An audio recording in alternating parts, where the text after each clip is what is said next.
Hey guys, LevelCap here. Today we're going to be gaming with the DAO-12 semi-automatic shotgun, and we will be getting the mastery for this. That's 500 kills. I didn't start off with too many because I pretty much avoided this shotgun like the plague until the most recent update that made all shotguns way freaking better. Now, not all shotguns are necessarily amazing, but the DAO-12 is probably one of the better ones out there. It has got an incredible rate of fire and an incredible damage per shot. Just makes it very easy to just run around and hip fire everybody. Now, I started off getting kills with this thing in some smaller TDM servers. I like playing small 24 player, 20 player maximum TDM servers because it allows you to be a bit more tactical. The map isn't so flooded and clustered that you can actually listen for footsteps and move around tactically. And in that situation, I was doing amazingly. I actually went on a 27 kill streak with the DAO-12 at one point. Sure, it might have been a server filled with a bunch of novice players, but still 27 kills is something that I feel pretty good about bragging about. Using this thing in its stock state with no attachments is probably my preferred way to use this gun. I threw an EOTech on there because it kind of looks cool, but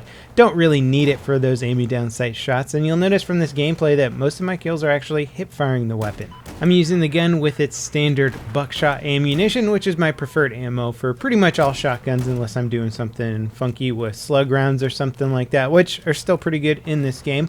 But if we pop up the SimThick stats here, you can see just why the DAO-12 is such a good shotgun. First of all, it's got that 200 round per minute rate of fire, which is a standard rate of fire for any of the semi-automatic shotguns. I actually find it interesting that they standardize the rate of fire for semi-automatic shotguns. I mean, it kind of makes sense. It's based on probably how fast you could pull the trigger and how fast it loads the new round into the chamber, but it would have been kind of cool if they gave them a little bit more variation in terms of the rate of fire. As it somewhat limits your ability to differentiate shotguns, you have to do it with pellet count per shot and also the spread per shot. Not to mention reload, which the DAO-12 notoriously has an incredibly long reload time. It's 1.18 seconds per shell reloaded into the shotgun, and since you can hold 12 shells all together, that means you'll take over 13 seconds to reload this shotgun completely from it being empty, which is a pretty damn long time. Fortunately, you can interrupt this process by just shooting somebody mid-reload, but it does make it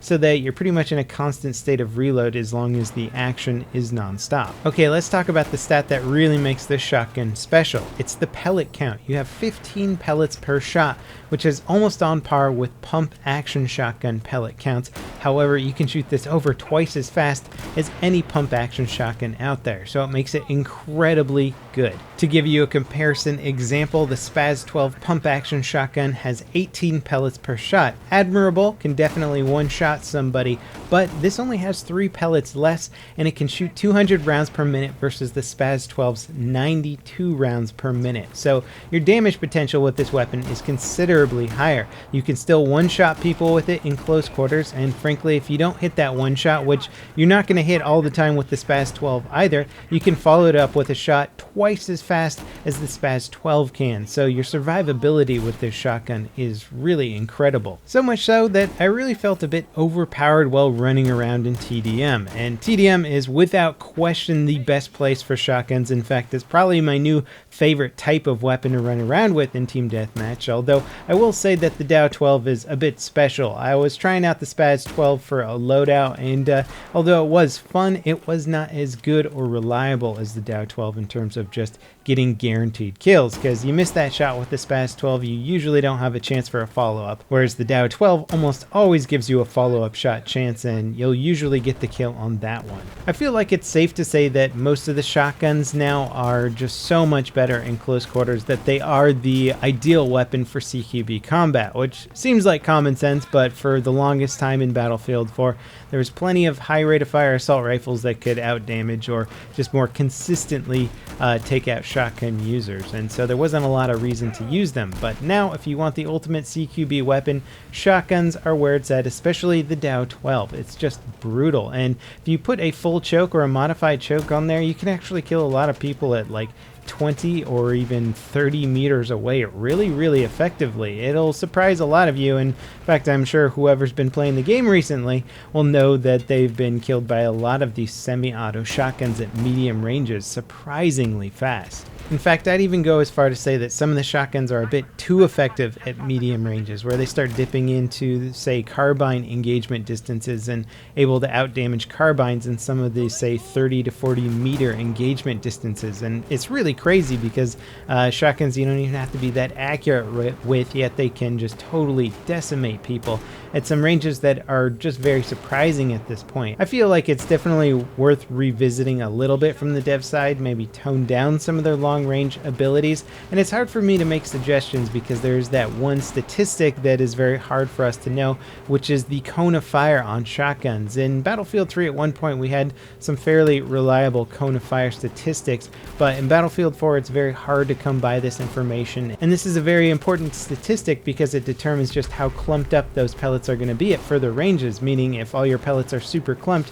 you can kill people very effectively at further ranges. If the pellets aren't clumped that well, it means you're not going to be that good at further ranges, but you're going to have more consistency, more spread in CQB, which can be a good thing, especially if you're not the most accurate player or you want to hip fire a bit more. Now, I did try running the shotgun with the full choke on there to see how effective I could make this shotgun at further ranges, and when you're running something like a full choke or a modified choke, you're going to want to aim down sight a bit more. And I was just having so much fun hip firing this gun that I ended up taking off the full choke. It was so good in hip fire that I just didn't feel like I needed a full choke. If you're the kind of person though that really likes to aim down sight with your shotguns every time you fire, then the full choke is probably the way to go. However, I would recommend trying this out in hip fire mode. It is a total beast. The loadout I was using when playing this in Team Deathmatch was using the high explosive grenade launcher as one of my gadgets, med box, and then of course the magnum to hit people at further ranges.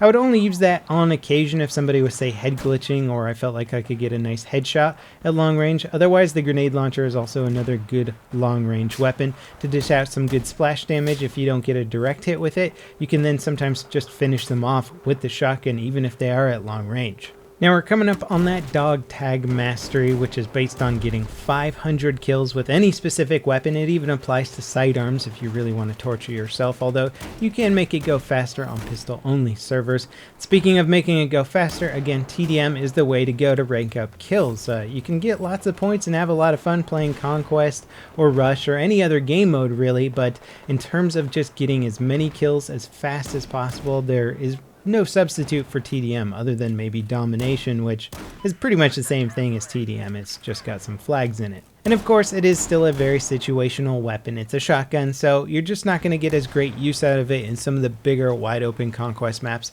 unless you can get in close, which again is not always the easiest thing to do. As always, guys, I hope you enjoyed this. Check the video description for a list of some of the guns that I have left to master, and let me know which one you'd like to see next. Thanks for watching, and I'll see you next time. This is LevelCap, signing off.